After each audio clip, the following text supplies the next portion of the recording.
with the date of 1405, they're about to enter into the Promised Land. And I would say this, that a great deal of understanding what's going on in the text, it helps to know the circumstance. They're about to enter the Promised Land, and Moses wants them to know certain things. The whole purpose of the Pentateuch is for them to really understand who they are. Now, we can't really know the purpose because he doesn't say, this is the purpose of writing the Pentateuch. But when you look at the message of the Pentateuch, it seems it's clear to teach them, who their God is and what he expects of them. I think that's really because that's the focal point of the book of Leviticus. God is a holy God, and he expects holy worship and holy conduct from his people. And this is the God who created us. This is the God who's disciplined us. This is the God who's provided for us. This is the God who's giving us this land. We need to be loyal to him. I think that's really the focal point.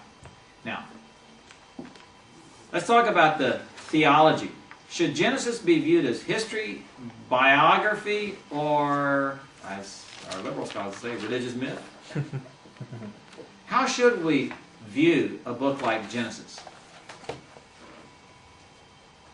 History. It's got history in it, doesn't it? Yeah.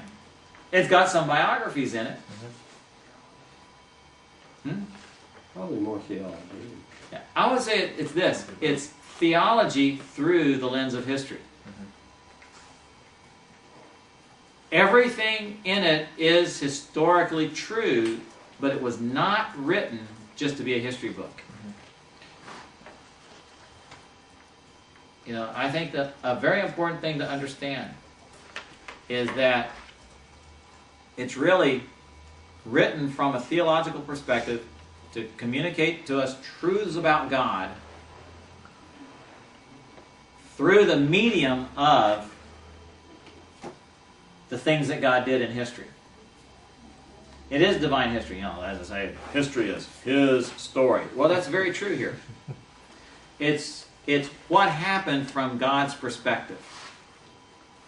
And it's being done to teach us truths about God and his relationship to us. Now, that's why details get left out.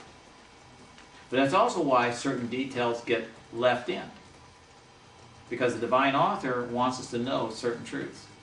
And if something is included in this, you have to remember again, paper was very expensive.